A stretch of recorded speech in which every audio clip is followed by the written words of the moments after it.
This is the Sprint1 update for the object-oriented term project. As a gamer, I want to utilize the 4 arrow keys so that I can maneuver the shooter on screen. The shooter moves to the right by 10 pixels with the right arrow key press. The shooter moves to the left by 10 pixels with the left arrow key press. The shooter moves up by 10 pixels with the up arrow key press.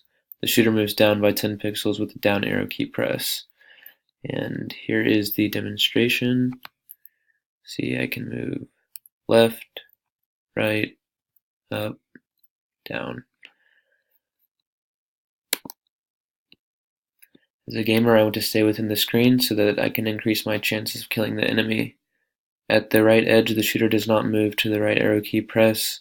At the left edge, the shooter does not move to the left arrow key press. At the top edge, the shooter does not move up to the up arrow key press. At the bottom edge, the shooter does not move down to the down arrow key press. Notice here, here,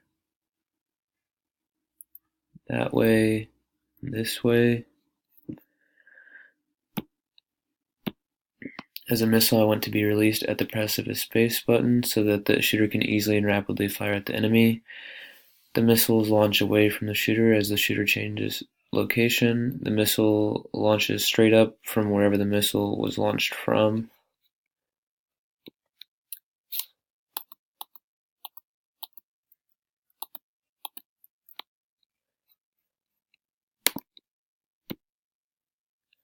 As a missile, I want to disappear from the screen whenever a collision occurs and release several missiles at the rapid press of a button so that the gamer can know which missiles have been detonated and kill enemies at a rapid pace.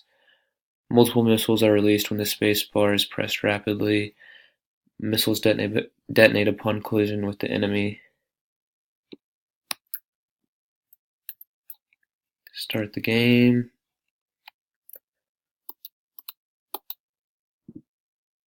And there we go.